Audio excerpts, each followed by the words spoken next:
Halo, Assalamualaikum warahmatullahi wabarakatuh. Apa kabar teman-teman semuanya? Dan jumpa lagi di channel Bagasasi Kreatif, channel tentang edukasi-edukasi bisnis digital dan eh, digital marketing serta konten kreator. Apapun lah yang berkaitan dengan digital-digital. Nah, pada video kali ini saya ingin menjelaskan tentang cara cara mengedit video menggunakan CapCut. Ini aplikasi yang saat ini sangat familiar sekali digunakan oleh banyak sekali konten kreator karena cukup mudah, nggak terlalu sulit ya. Nah, bagaimana caranya? Yang pertama kita buka dulu aplikasinya, nanti tampilan awalnya seperti ini, lalu kita klik Create Video. Ya, Create Video. Nah, di Create Video ini yang harus teman-teman pahami adalah ada beberapa hal ya, ada beberapa hal. Bentar, gitu supaya ini enak di ya. Ada beberapa hal yang perlu mengerti ya, yang perlu dimengerti. Yang pertama itu adalah ini ya, menu sebelah kiri depan ini adalah untuk mengimport atau mencari properti-properti, bahan-bahan video ataupun foto, suara, sumbernya dari sini. Lalu ini adalah tampilannya nanti munculnya di sini. Dan di sini untuk mengatur eh, apa editing suara, video, foto ini ada di sini ya. Oke, saya ada satu video di channel saya Fauzi Ganim yang mau saya edit ya, yang mau saya edit. Saya sudah menyiapkan konten-kontennya ya, konten-kontennya. Nah, di sini ada foto-fotonya, kemudian di sini ada videonya ya, videonya tinggal saya masukin saja. Oke, kita import. Oke. Eh, ini gambarnya saya import. Ini videonya juga saya import. Sorry, videonya saya import. Nah, saya disclaimer dulu ke teman-teman semua bahwa video yang saya tampilkan ini merupakan video ulasan tentang balap ya. Jadi channel saya yang Fauzi Ganim itu niche-nya adalah niche seputar berita tentang motor, balap motor ya. Nah, nah ini kan kita import lalu masuk di sini. Jadi semua bahan yang mau kita edit itu dia dikumpulkan di sini. Nah, caranya tinggal kita tarik aja ini ke sisi sebelah sini. Kalau udah kita pindahin ke sisi sebelah sini, ini tandanya ini siap untuk diedit, teman-teman ya. Ini siap untuk diedit. Nanti nampil dia di sini. Oke, ya. Eh ini video ini biasanya saya percepat ya, saya percepat supaya nggak terlalu lama. Kadang tuh yang nonton tuh bete karena kelamaan. Saya percepat 1,2 speednya. Jadi saya seolah-olah itu ngomongnya cepet gitu. Halo, Assalamualaikum Sini warahmatullahi warahmatullahi wabarakatuh. wabarakatuh. Jumpa lagi bersama saya Fauji di channel Fauji Ganim. Apa kabar semuanya? Semoga semua dalam kondisi sehat walafiat. Nah, ini sudah saya ini dan suara audionya ini biasanya saya volumenya itu saya naikin. Volumenya saya naikin supaya lebih keras gitu ya. Dan tentu saja Nah, udah. Oke, setelah itu biasanya nanti saya akan masukkan footage-footage ya. Saya masukkan footage-footage. Saya butuh juga tambahan. Udah pernah ini belum ya save ya. Oke, ini ada nggak ya? Kalau butuh gambar sebetulnya ya tinggal kita ini aja ya kita eh, cari aja di YouTube gitu. Boleh bisa juga di Google ya itu banyak konten-kontennya cukup banyak ya. Nah, Oke, kita dengerin dulu biasanya. Dan pada video kali ini, hari ini saya semangat bikin konten karena balap sudah dimulai ya. WSBK sudah mulai. Di situ ada tiga pembalap muda Indonesia: Aldi Mahendra, Felix Mulia, dan siapa? Aray Agaska. Nah, namun itu nanti di video kedua. Saya di video pertama ini mau menjelaskan tentang profil.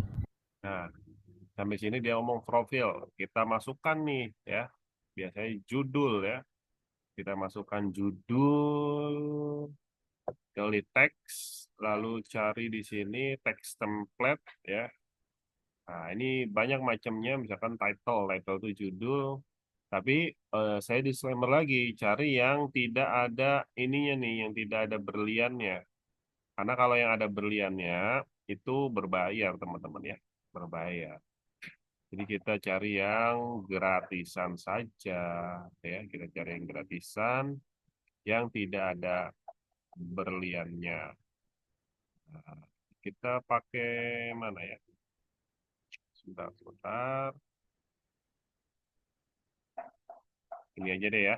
Ini kita pakai ini. Nah, oke.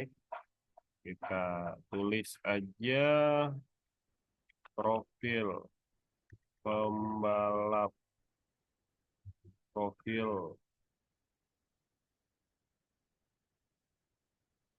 lengkap.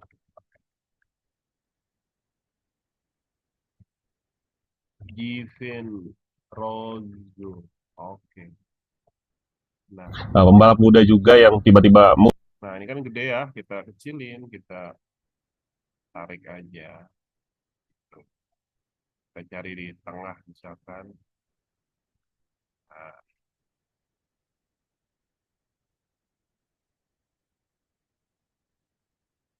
Saya di video pertama ini mau menjelaskan tentang profil pembalap muda juga yang tiba-tiba muncul di Moto4 European Cup 2026, yaitu Ziven Rozul. Nah, karena banyak yang bertanya ini, maka malah di komentar dari video saya sebelumnya itu ya bertanya siapa ini anak gitu kan. Tiba-tiba muncul, bahkan ada yang macam-macam nih komentarnya, ada yang dibilang nah, udah ya, biar nggak bosen ngedengerin saya terus. Saya masukin apa foto saya ya. Saya masukin foto saya lagi. Foto si Jeepnya.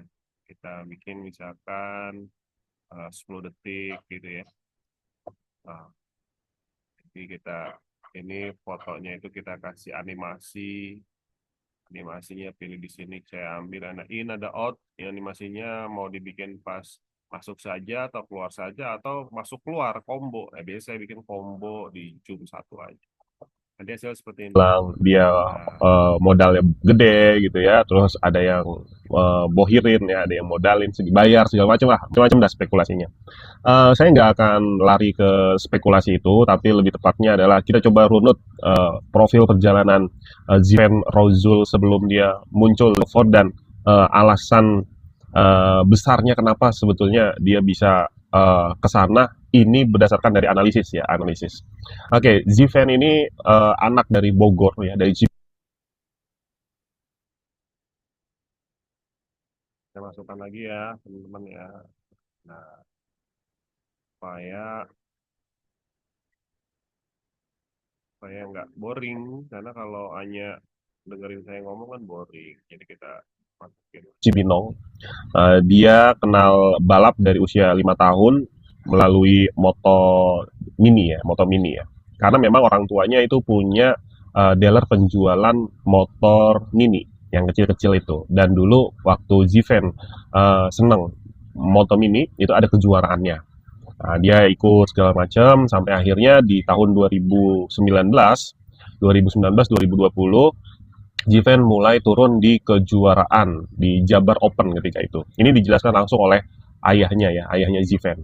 Nah, lalu Jiven ini lumayan, penampilannya itu lumayan. Dia awal-awal mengendarai motor Yamaha. Nah, maka tidak heran di video sebelumnya saya bilang Jiven ini masuk Niti Racing. Nah, Niti Racing ini kan kebanyakan motornya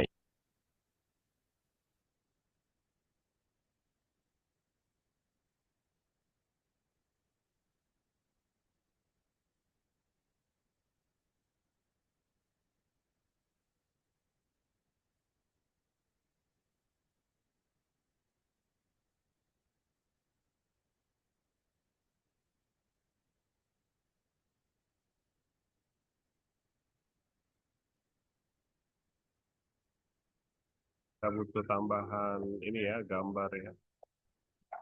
Kita butuh tambahan gambar.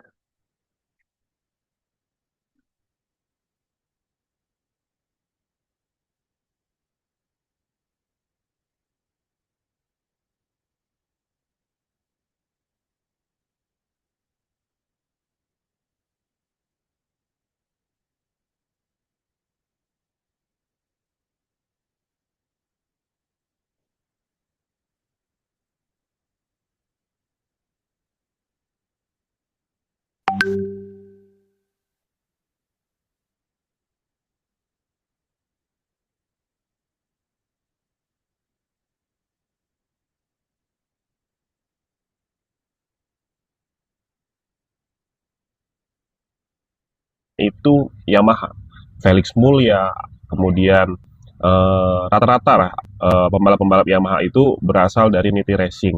Arahnya itu biasanya ke apa namanya Blue Crew ya, ke Blue Crew, kemudian ke WSSP Superbike. Nah, arahnya ke situ. Tapi ini kok tiba-tiba si Jiven ini larinya justru ke Honda gitu ya. Nah, tapi memang di kejuaraan 2021 dia juara nasional ya. Ini juara nasional nih Jiven ini. jangan jangan bukan sembarangan nih anak gitu ya. Ini dia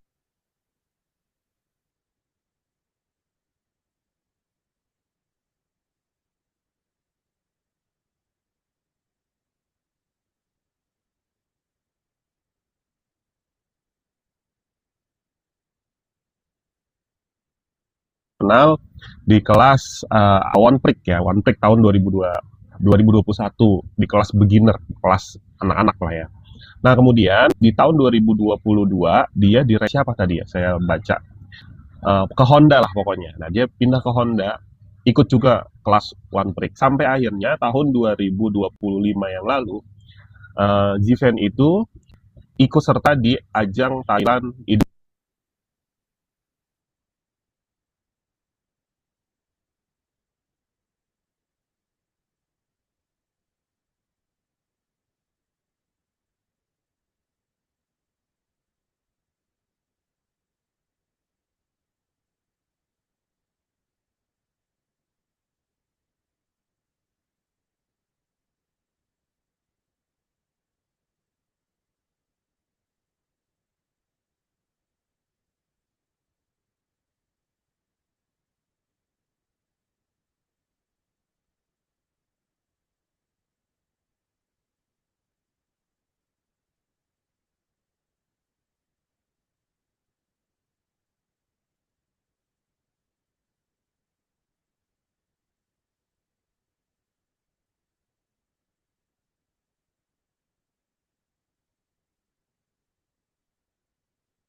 di ajang Thailand Idemitsu Thailand Talent Cup 2025 bersama bintang Pranata.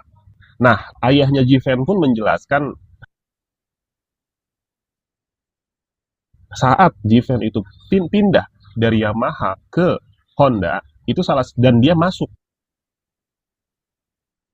ke Astra Honda Racing School. Salah satu pertimbangannya adalah peluang karir yang menurut ayahnya di Honda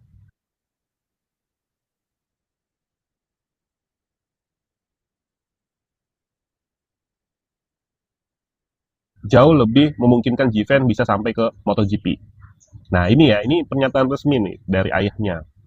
Sampai akhirnya Jiven masuk Astra Honda Racing School dan tahun 2025 dia masuk Idemitsu Thailand Talent Cup bersama bintang Pranata. Saya nonton di satu balapan seri di Buriram waktu itu yang mana di situ juga ada Bintang Pranata, ada ngotot akhir tapi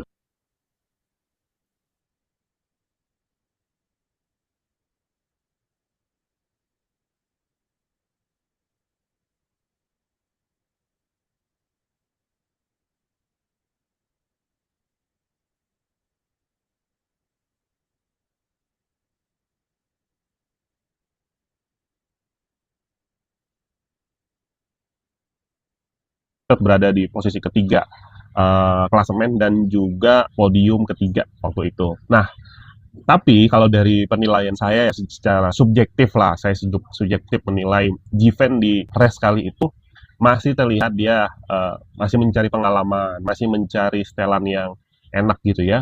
Karena dia nggak terlalu ngotot mainnya. Nah, kalau Bintang Pranata itu di race yang saya tonton, dia ngotot banget tuh. Dia kayak Veda tuh. Bahkan di sektor satu tuh yang ada dari lurus di Buriram nih ya, dari lurus tiba-tiba belok patah ya. Biasa banyak pembalap yang ngambil sisi kanan, dia langsung mau balap 2 sampai 3 pembalap. Nah, itu dilakukan sama Bintang Pranata. Sama seperti yang dilakukan oleh Veda setiap kali dia balapan di Buriram waktu di Demisu Asian Talent Cup.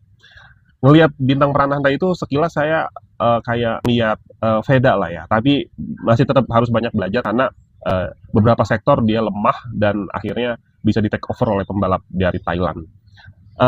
Mudah-mudahan nanti itu menjadi modal dia di Idemitsu Moto2 Asian Cup. Nah, khusus untuk Given di Thailand Cup itu saya melihat masih butuh banyak pengalaman lah buat dia.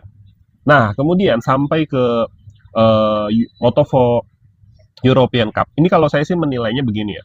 Setiap negara itu di Moto Asian Cup itu memiliki apa namanya jatah ya, jatah. Jadi jatahnya itu antara 3 sampai 4 pembalap. Indonesia tahun ini 3, tahun kemarin 3. Tapi infonya nih, ada juga yang komen, tahun ini Indonesia dapat satu tambahan pembalap. Ini pembalap binaan dari Sudarmono nih, Jogja. Ini Veda nih. Namanya Reski. Tapi ini kabarnya masih simpang siur, apakah dia Pandemi kemarin itu wildcard aja, waktu didengerin di tes gitu ya Sepang itu supaya dia dapat wildcard, apakah nanti hanya kita wildcard atau masukin memang footage-nya dia itu pas. akan ikut secara penuh reguler ya. Ini saya belum dapat karena di website resmi dari Moto Idemitsu Asian Cup si Ria Reski ini belum muncul ya foto nada namanya. Jadi saya anggap masih belum reguler. Nah, boleh jadi ini ya, ini baru asumsi saya si Ziven Rojul ini tidak mampu masuk ke dalam slot dari 3 slot yang dimiliki oleh Indonesia karena sudah terlebih dahulu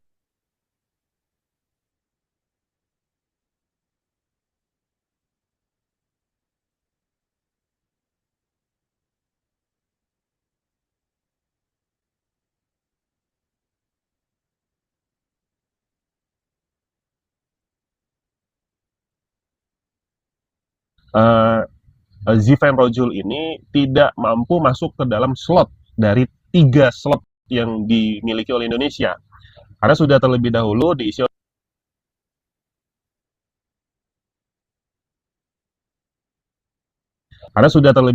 diisi oleh Bintang Pranata, Maulana Malik Ibrahim, sama si Muhammad Badli Ayatollah. Ini enggak cukup nih ya, habis.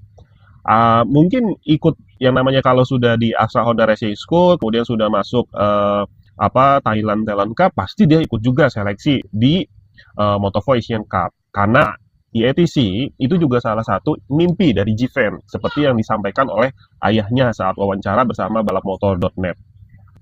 Nah, mungkin salah satu alasan pertimbangan kenapa akhirnya Given langsung loncat ke European Cup karena itu tadi ya slot di IRC-nya yang sudah full dia mungkin tidak masuk di situ. European Talent Cup terbuka lebar karena jumlah pembalapnya banyak banget ya, ada 60 pembalap kalau nggak salah di Moto2 European Cup ini. Meskipun nanti akan dibagi dari grup A dan grup D. Nah, cuma memang saya nggak paham kenapa tidak melalui Astra itu ya, tidak melalui Astra. Mungkin Astra Honda Racing School atau Honda Talent Asia ini punya pertimbangan lain kenapa Given ini tidak didorong ke Moto4 European Cup. Boleh jadi mungkin maunya Astra lebih dulu belajar lagi lah di gitu. Karena Given juga usianya kan masih muda gitu ya. Satu musim lagi di Thailand sambil nunggu tahun depan baru ke IATC. Nah, mungkin dari pihak Given-nya yang ingin segera masuk ke Moto2 ya, Moto2 supaya nanti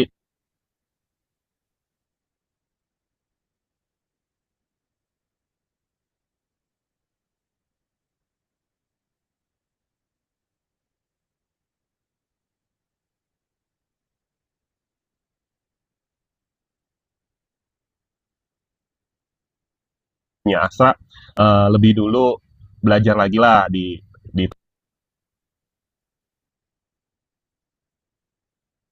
Thailand gitu karena Jiven juga usianya kan masih muda gitu ya. Eh, Satu musim lagi di Thailand sambil nunggu tahun depan baru ke IETC. Nah, mungkin dari pihak Jivennya yang ingin segera masuk ke Moto2 ya, Moto2 supaya nanti Junior GP, Red Bull. Nah,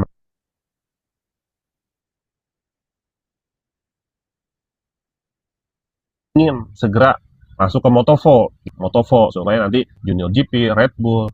Nah, makanya kita lihat aja nanti hasilnya seperti apa. Nah, karena mungkin dari pihak Astra itu tidak memfasilitasi Jiven untuk tembus ke Moto2 European Cup, akhirnya uh,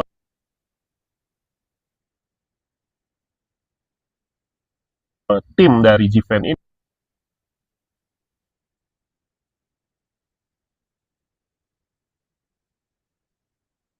ini Doni Racing School yang ada di Sentul ya, ini bukan Doni Tat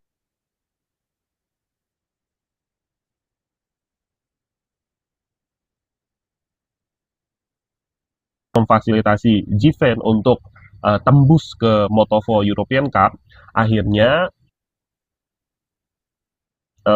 tim dari Jiven ini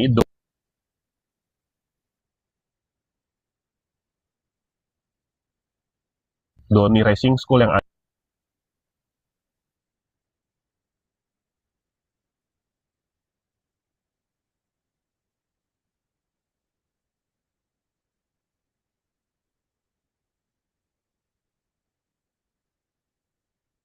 Racing School yang ada di Sentul ya, ini bukan Doni Tata, ini Doni Rahman ya, pembalap juga. Yang ada di Sentul itu bekerja sama lagi dengan Niti Racing ya, Niti Racing yang Yamaha ini ya, untuk mencari tim di Moto2 European Cup. Ketemulah Leopard Racing ya. Makanya ini keluar jalur nih, keluar jalur. Ini makanya di keluar keluar jalur pembinaan yang biasa dilakukan oleh Astra Honda Racing School, ya larinya ke Honda Asia, tapi ini ke Leopard Racing, timnya juga Niti Racing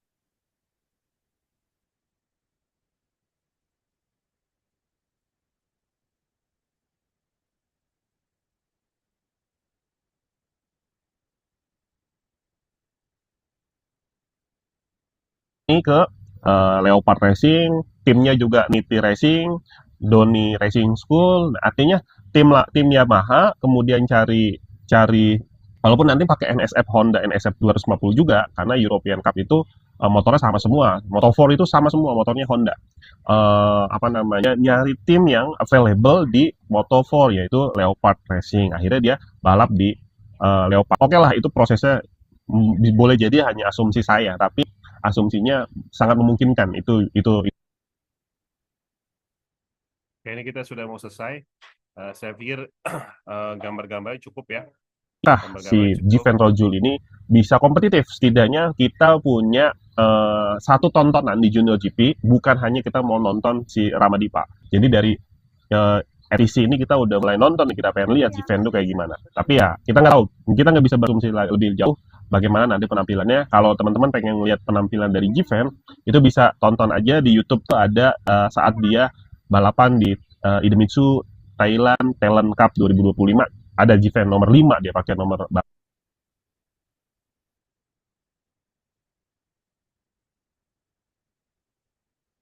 ada Jiven nomor 5 dia pakai nomor balap nomor 5. Nah, seperti itu aja. Cukup panjang saya menjelaskan. Salah-salah, mohon maaf. Oke, ini sudah ya, saya sudah ini. Sekarang saya mau satu lagi tambahkan efek ya, efek. Nah, efek ini supaya terlihat lebih ini aja ya. apa ya, lebih hidup gitu ya. Nah, saya bisa pakai efeknya apa ya? Nah, ini boleh nih ya. Kita masukkan aja coba. Coba-coba aja ngedit video itu ya coba-coba aja teman-teman ya. Kalau Saja saya bagi minta umat hapus, muslim yang sedang menjalankan ibadah puasa diberikan. kayak kurang kurang oke nih, kurang oke nih. Terus misalkan snow, snow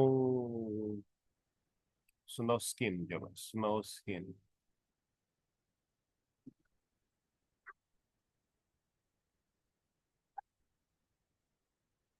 Coba ini ya, kita coba. Nggak ada nggak ada salahnya kok. Coba-coba aja, ya kan? Kelancaran dalam menjalankan ibadah Nah, puasanya. Dan pada video kali ini, hari ini saya semangat nih. boleh ya, ini aja kita pakai snow. Nah, kita ini sampai akhir.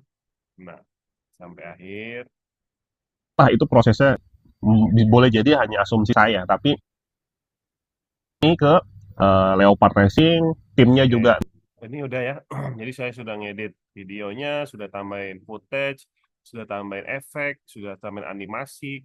Nah, setelah ini tahap selanjutnya adalah kita ekspor, kita render. Klik yang ini nih, ya, kita klik yang ini. Oke, sorry, saya nggak punya em, space-nya saya ini dulu ya, space-nya terlalu full ternyata ya. Oke, kita hapus dulu beberapa video lama, mesti kita hapus. Oke, kita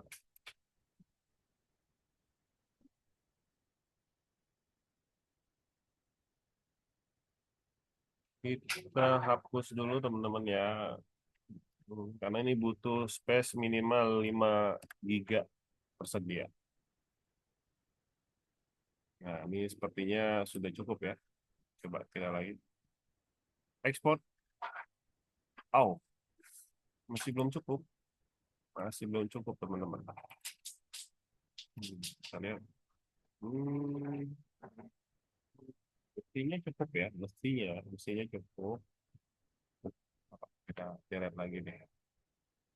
Konten-konten, video-video yang besar-besar kita dilihatin dulu aja. Atau udah tidak digunakan kan? Daripada nanti ini berat berat.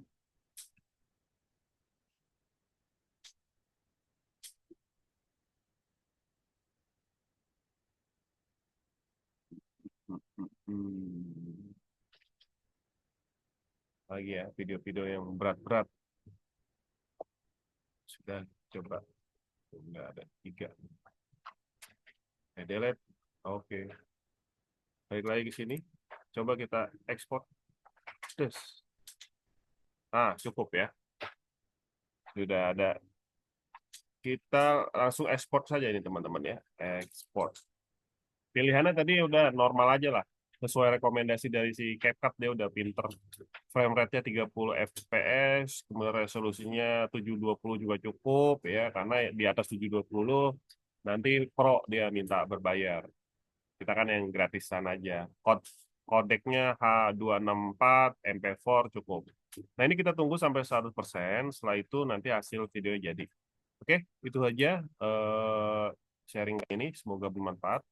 Sampai jumpa di video berikutnya. Assalamualaikum warahmatullahi wabarakatuh.